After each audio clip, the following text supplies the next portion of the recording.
No coração do estado do Amapá, cercada por rios, matas e tradições, está Mazagão, uma cidade onde o tempo parece caminhar ao lado das histórias. Fundada por colonos vindos da África no século XVIII, Mazagão é um lugar onde passado e presente se entrelaçam em cada rua de terra batida, em cada festa popular, em cada olhar sereno de seus moradores. Rica em cultura e fé, é conhecida por suas festas religiosas, seu povo acolhedor e por guardar lendas que atravessam gerações, como tesouros escondidos na memória do povo. Mazagão não é apenas um ponto no mapa, é um território de memórias vivas, onde cada canto conta uma história, e cada silêncio ecoa uma lenda. Olha, eu sou José Jacarandá de Brito, sou do ano de 1956, nasci dia 17 de fevereiro, filho da Ana Jacarandá e Tertuliano Brito de Miranda. Sua profissão? Eu sou funcionário público. Olha, isso aí esse cachorro começou a se apresentar, se mostrar para minhas filhas. As minhas filhas foi que viram ele pela primeira vez, a Joana e a Jeane. É na época, né, que aconteceu isso, no tempo, aqui era muita mata para trás, existia uma frutinha chamada mocajá. E dessa frutinha a gente fazia o mingau, o vinho. Geralmente a gente fazia isso por final de semana para reunir família. Essa família aqui é enorme, a família Calazans e Jacarandá. Eu sou filha do Brito Jacarandá, José Jacarandá de Brito. No momento, eu não lembro também o dia certo, eu fui com a minha irmã. Assim, a gente tinha uma certa ganância porque assim, pra cá, pra trás de casa era muita mata, mas eu não tinha os mocajá melhores. Nesse tempo a gente conhecia, ainda conheço. E tinha um vizinho da outra rua, que ele era enxerido, ele queria primeiro com a gente sempre, pegava as frutinhas melhores. Aí, esse dia que a minha irmã se adiantou, bora, minha irmã mais velha, que é a Joana Calazans, e a gente foi. E quando estávamos nessa mata, né, tem uma parte que é lago. Eu vi um cachorrinho, era bem pequeno e preto. E só que dentro do lago e eu lá juntando as frutinhas, né?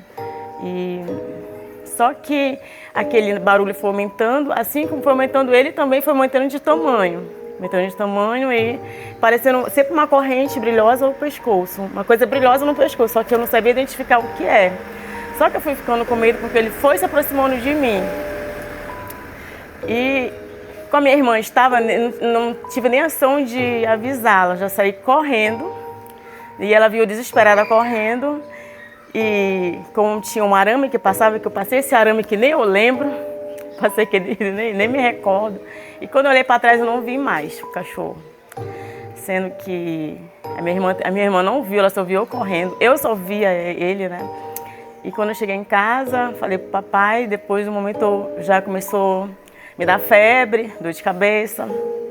E esse tempo aqui na vila, que hoje ele já é falecido, o seu Bilo Nunes, curador daqui da nossa comunidade 1-2, né? Meu pai foi, né, até ele, e ele veio e fez um monte de coisas, banhos, me benzeu, aí fui melhorando. Mas é uma história que o papai sempre falava aqui em casa, a gente conversa e nunca foi esquecido. Aconteceu mesmo. E foi isso. Aí quando foi depois, velho, de uns dias assim, ele começou a perturbar. Passava um negócio assim na parede, a parede era de madeira, né? Certo com o quarto lá da gente. Parece assim que ele pegava um saco assim desses que a gente deposita trigo, passava de cima a baixo assim. Eu escutava aquilo, mas em mim não dava problema nenhum. Agora a graça passava ruim. Ela esfriava, ficava com medo e ficou aquilo. E era 8 horas em ponto. Todas as 8 horas podia esperar que era aquilo. Aí que, quando morreu uma senhora lá, aí eu estava lá pro Chagas, para um barzinho do Chagas, tomando umas e outras para lá. Quando eu dei, chegou um menino lá, que essa aí eu nem falei depois o que o menino me falou, né? Vou falar agora. Ele foi lá no bar do Chagas, já era noite isso, e disse: Brito, Eu digo, hein? Rapaz, vai lá na sua casa que Dona Graça está passando ruim. Eu digo, é mesmo, rapaz? Aí eu saí de lá. Aí entrei no beco, né? E aí ele correndo e o menino atrás de mim. Aí de uma certa paragem, uma certa parte assim, eu olhei para trás e não vi mais ele. Mas esse menino era o Caitinho, na minha vista, né? Era o Caitinho. Um rapaz lá, um menino lá. Filho do Caíto, a gente chamava para ele Caitinho. Aí eu cheguei em casa, ela estava passando ruim. Muito ruim mesmo. Aí eu chamei o meu padre Milon Nunes, que entendia era pajé, assim, né? Aí ele foi para lá e fez umas defumações lá, benzeu ela e falou que elas tinham que sair de casa. Não tinham que ficar lá, que o negócio não era normal, não. Aí depois ele fez umas defumações lá, aí eles se mudaram para casa da mamãe. Mas eu fiquei em casa, eu dormia lá em casa. Aí quando foi um dia, ela tornou passar ruim, ela voltou para lá, tornou passar ruim. Aí a gente resolveu chamar um pajé, né? Lá do Mazagão Novo, um curador. Era uma mulher não, duas. Dona Lídia e a Dona Esté. O sogro da minha filha, que morava lá, conhecia muito ela, né? Mora o Zé Cláudio. Aí a gente falou para eles, aí eles levaram as duas mulheres para fazer o trabalho lá em casa. Aí tá, aí foi, mas um dia eles chegaram lá, das 6 horas em diante da tarde. Só que o pessoal souberam disso, eles pensavam que a gente ia abrir as portas, né? Para eles verem tudo, que nada, ela pediu para fechar as portas, que o trabalho era só para nós mesmos, lá de casa. Aí começaram a fazer o serviço lá e o dono do ouro baixou. Aí perguntou para mim se eu tinha coragem de tirar o ouro. Eu disse, tenho sim. Ele disse, então tá, quinta-feira santa eu venho te entregar o ouro. Tu tem coragem? Eu digo, eu tenho. Mas agora se eu tenho sim. Aí eu fiquei com aquilo. Mas só que ele não me explicou como era para mim fazer, né? Aí depois veio um outro espírito aí falou para mim a realidade. Disse, olha, ele falou sim, que ele vai te dar o ouro, mas vocês vão ter uma luta. Você, para ganhar esse ouro, você vai ter que vencer ele. E nada disso ele lhe explicou. Mas é assim, você pega e assim como vai ser essa luta? Ele disse, paulada, teçado, delado é tudo. Você pega um teçado novinho, compra um teçado, aí amola ele bem amoladinho, pega um cacete bem forte, que não seja muito comprido, e se prepare. Que quinta-feira santa, antes da meia-noite, ele vem bater aqui. Eu digo, tudo bem. Você vai encarar esse cara? Eu digo, vou, eu tenho coragem. Rapaz. E disse, só que a sua esposa não pode ficar aqui ainda. Deixa ela dormindo lá para casa da sua mãe. Aí eu ia para casa da mamãe, vinha dormir em casa. Aí chegou a Semana Santa. Segunda, terça, quarta, quinta. Eu faço parte da encomendação das almas, né? Mas esse dia eu não fui. Eu não fui quinta-feira. Nem fui para a igreja. Fiquei com aquilo assim. Mas eu estava preparado. Eu estava com o meu teçado e o pau lá. Cacete, Deus. Daí até a minha rede. Mas nem sono me dava, nem vontade de deitar na rede. Tá, rapaz, aí o pessoal passaria encomendando as almas. Porque a encomendação das almas tem que terminar meia-noite. O último passo é lá na igreja. São 14 passos. Aí eles rezam para terminar meia-noite. Aí eu estava só prestando atenção, né?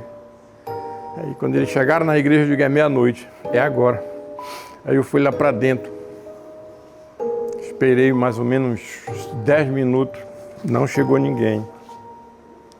Passou uns 20 minutos, 30 minutos, aí deu 1h da manhã, nada. Aí a matraca passa, de hora em hora o pessoal passa batendo a matraca. Aí depois a matraca veio de novo, aí os galos começaram a cantar, eu digo, esse cara não vem mais não. Aí eu fui, tinha terminado o café, fiz mais um pouco de café, Aí essa hora ainda me deitei lá na rede, lá na sala. Mas sono, nada. Rapaz. Aí amanheceu o dia e não veio ninguém. Quando foi 6 da manhã, eu estava lá para a cozinha, escutei um carro buzinando lá para frente. Aí eu fui. Era um rapaz lá, que ele era de Mazagão Velho, mas só que ele estava morando já em Mazagão Novo, ele e a mulher dele. Rapaz, ele abriu a porta do carro e disse assim para mim, Britão, disse, bora tirar o ouro? Eu digo, bora. Olha, eu juro para vocês que o soalho lá de casa era bem feito, era bem pregado, sabe? Aquela tauba grossa de pau mulato. Pois olha só, quando nós chegamos no quarto lá onde era o ouro, onde estava o ouro, pois não era que tinha 3 taubas soltinhas, solta mesmo. Aí eu peguei as taubas, dobrei para o lado, digo, rapaz, eu não arranquei tauba nenhuma. E tá dessa situação tudo arrancado aí. Aí o rapaz falou, é aqui que está o ouro, bora tirar aí.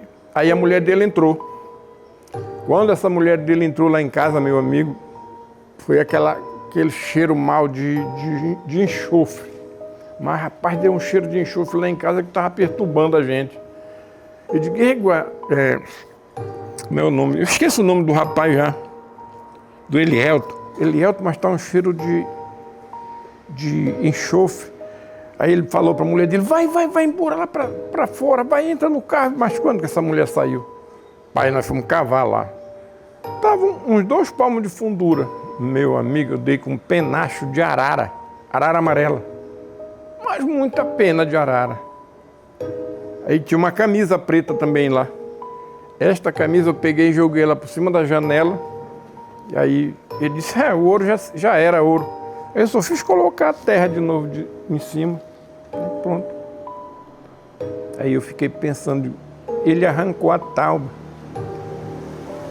Foi o dono do ouro que arrancou as taubas, né? Só pode, porque eu não arranquei nada lá, né? Aí tá aí. Quando foi no outro dia, eu fui lá para a beira do rio. Aí esse menino que foi, eu vi que tinha ido me chamar lá no Chaga, chegou lá na beira, ele tinha uns 9 anos mais ou menos nessa altura, 9 a 8. Eu digo, Caitinho, muito obrigado, mano, por você ter ido lá no Chaga me avisar, falar que a minha mulher estava passando ruim. Ele disse, eu não fui te avisar lá não chamei ninguém. Eu digo, não foi, Caitinho? Mas rapaz, foi um menino lá no bar do Chaga ontem à noite me chamar, falando que a graça estava ruim, igual tu, rapaz, era tu, parecido contigo. Não, seu Brito, eu não fui não, juro por Deus que não. Agora eu não sei quem era esse menino, né? Aí graças a Deus, daí em diante, aí parou aquela arrumação lá em casa. O pessoal dizia assim, olha, mas se tu tirasse o ouro, tu não ia poder ficar em Mazagão Velho, tu tinha que mudar para outro lugar. Eu dizia, cheio do ouro. Ia ficar lá pra quê? Ia ficar pra quê, né? Ficar pra quê? Eu levava assim.